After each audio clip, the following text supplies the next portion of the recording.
আজকে একেবারে গ্রাম থেকে শুরু করে প্রতিটি জায়গায় আমাদের নেতাকর্মীরা অকথ্য অত্যাচার, কারাগারে এমনভাবে নির্যাতন করছে যে মানুষের মানে ওখানে বাঁচতে দেবে না। 114 জনকে ইতিমধ্যে জেল হত্যা করেছে। তবে এইভাবে এই দুঃশাসন চলতে পারে না।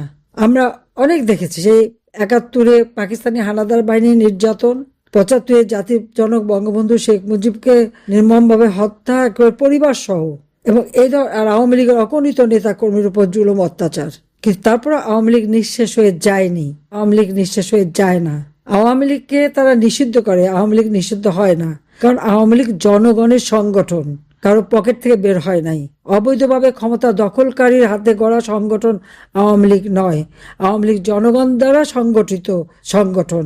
এটা আওয়ামী লীগের প্রত্যেকটা নেতাকর্মী সেই আত্মবিশ্বাস থাকতে হবে এবং সেভাবেই চলতে হবে। হ্যাঁ, আমাকে মৃত্যুদণ্ড দিয়েছে, একটার পর একটা মামলার রায় দিয়েই যাচ্ছে।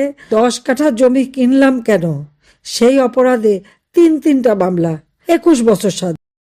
আওয়ামী লীগ নিষিদ্ধ করা হয়েছে, ছাত্রলীগ নিষিদ্ধ করা হয়েছে। শুধু তাই না, প্রতি পদে পদে মানবাধিকার লঙ্ঘন করা হচ্ছে, মানুষের জীবন যাত্রা সবকিছু ব্যাহত করা হচ্ছে, ছেলে মেয়েদের লেখাপড়া পথ বন্ধ করে দেওয়া হচ্ছে। আওয়ামী লীগ বা মুক্তিযোদ্ধা শুনলেই যেন তাদের উপর নির্যাতন করতে হবে। যারা জনগণের ভোটে নির্বাচিত, তাদেরকে নিষিদ্ধ করে কে?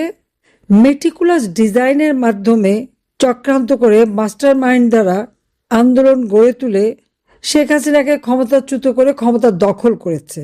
এই কথাটা বলেছে কে? ডক্টর মোহাম্মদ ইউনূস।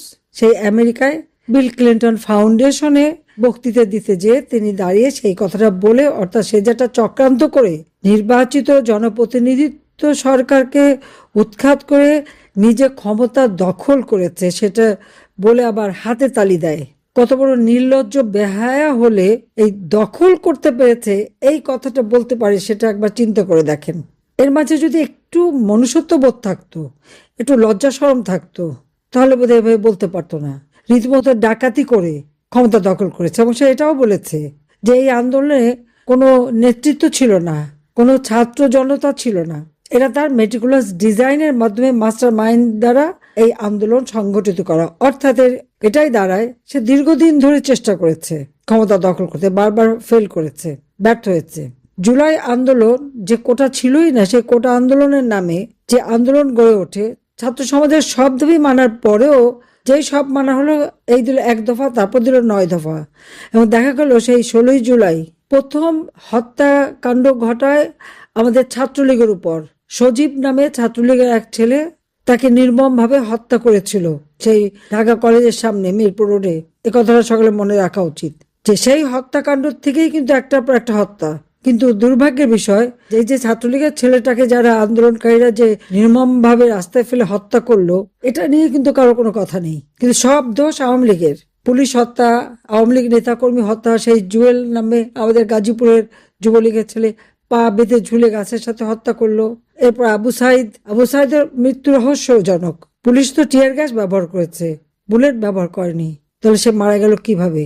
বা মুগ্ধ, সে তো পানি খাওয়াচ্ছিল, তার পিছনে গুলিটা লাগলো কিভাবে? বা কানিসের যে ছেলেটা ওই দূরে গুলি করলো, পুলিশের তো এই অস্ত্র বা এরকম নিশানা নেই, তাহলে কারা করলো? সেটা রহস্য বের হয়েছে। সে স্নাইপার রাইফেল ব্যবহার করা বা পিস্তল ব্যবহার করা, 7.62 সেই বুলেট ব্যবহার, এই অস্ত্র কোথা থেকে পেয়েছে, কারা এনেছে?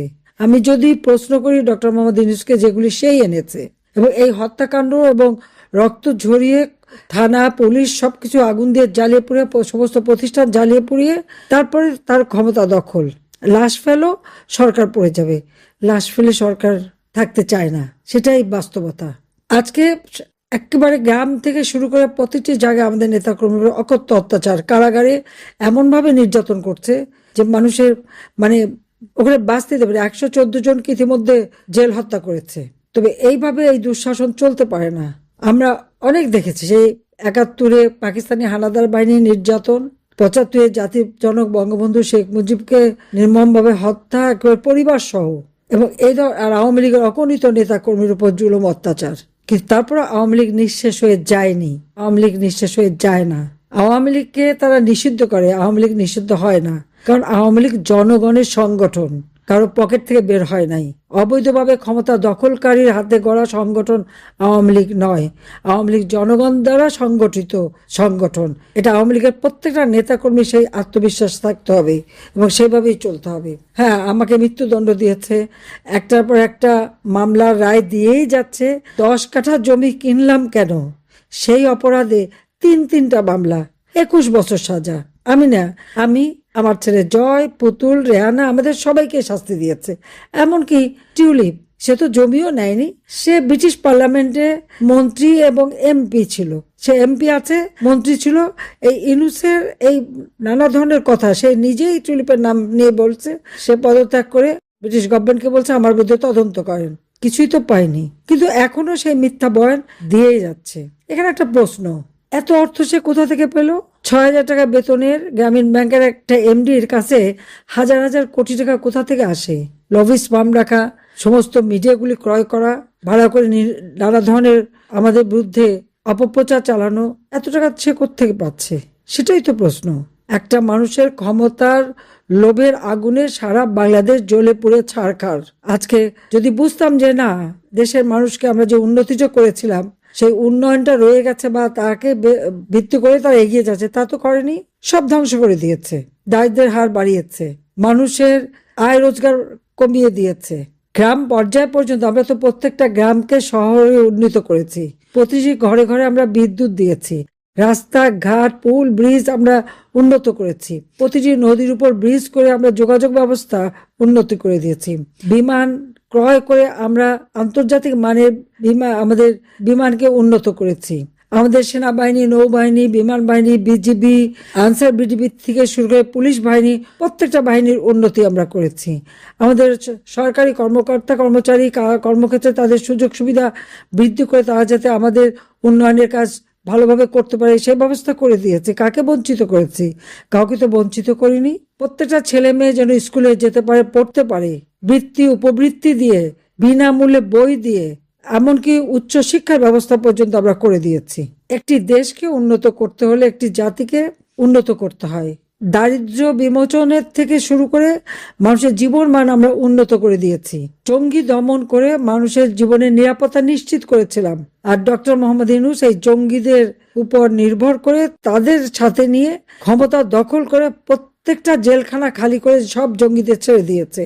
সন্ত্রাসী, জঙ্গি, হত্যাকারী এরাই হলো তার সাথী, এরাই তার হাতের লাঠি, এদেরকেই ব্যবহার করা হচ্ছে। আর সেই সাথে অর্থ সম্পদ ব্যয় করে সেই যুদ্ধাপরাধী, হত্যাকারী, খুনি, গ্রেনেড হামলাকারী, অস্ত্র চোরা কারবারি, এদেরকে নিয়েই তার যাত্রা। বাংলাদেশের মানুষের জীবনে নাবিশ্বাস উঠে গেছে। মানুষের জীবনে কোনো নিরাপত্তা নেই। যে কোনো সময় যে কোনো ঘরে ঢুকে এরা অমনি কি মবের নাম ভাঙিয়ে তার এই সন্ত্রাস বাহিনী একটার পর একটা বাড়িঘর লুটপাট করে যাচ্ছে। এত বড় চোর একটা, সে তো সবই লুট করেছে। ডক্টর মোহাম্মদ ইউনূস গণভবনে নিজে গেছে, আমাদের যা কিছু সম্পদ ছিল সেখানে সবকিছু লুট করে নিয়ে গেছে। 32 নম্বর থেকে জাতির পিতা স্বাধীনতার ঘোষণা দেন, যে 32 নম্বরে জাতির পিতা বঙ্গবন্ধু শেখ মুজিবকে নির্মমভাবে হত্যা করে। একই সাথে আমার মা, আমার 3 ভাই, 2 ভাইয়ের স্ত্রী, আমার একমাত্র চাচা সহ একই সাথে আমার মেজফুপু, সেজফুপুর বাড়ি আক্রমণ করে যে হত্যাকাণ্ড চালায়। উত্তরাধিকার সূত্রে আমি আর রেহানা সে বাড়ি পেলেও আমি তো সে বাড়ি আমরা নেইনি। ট্রাস্ট করে জনগণকে দান করে দিয়েছি, স্মৃতি জাদুঘর করে দিয়েছি এবং ট্রাস্টের মাধ্যমে সেই কোভিডের সময় মানুষকে সহযোগিতা করা, ভূমিহীন মানুষদের গৃহ নির্মাণে জমি কেনার জন্য ফান্ড দেওয়া থেকে শুরু করে 21 আগস্ট গ্রেনেড হামলায় আহত নিহত পরিবারকে সাহায্য করা, আমরা ছাত্র ছাত্রীদের বৃত্তি উপবৃত্তি দিয়ে সহযোগিতা করা। আমরা তো জনগণের সেবায় কাজ করেছি, আমরা নিজেদের ভোগে করিনি, নিজেরা তো ঘর বাড়ি করিনি। 8 লক্ষ পরিবারকে বিনামূল্যে আমরা ঘর বাড়ি তৈরি করে দিয়েছি। সমাজের কোনো স্তরের মানুষ বাদ যায়নি। প্রত্যেকটা জিনিস আজকে ধ্বংস করে দিয়েছে। ঘরে ঘরে বিদ্যুৎ দিয়েছি, আজকে আবার অন্ধকার। কেন এভাবে একটা দেশকে ধ্বংস করলো সেটাই আবার প্রশ্ন। যে বাংলাদেশ ছিল উন্নয়নের রোল মডেল, যে বাংলাদেশ ছিল উন্নয়নের বিষয়, আজকে সেই বাংলাদেশকে করুণা করে। সেই বাংলাদেশকে, যেখানে বাংলাদেশই ছিল একটা দৃষ্টান্ত, এমনকি পাকিস্তানের সেখানকার মানুষও তো বাংলাদেশকে মনে হতো একটা উন্নত দেশ, আর আজকে সেই সব ধ্বংস করে দিল এই লোভী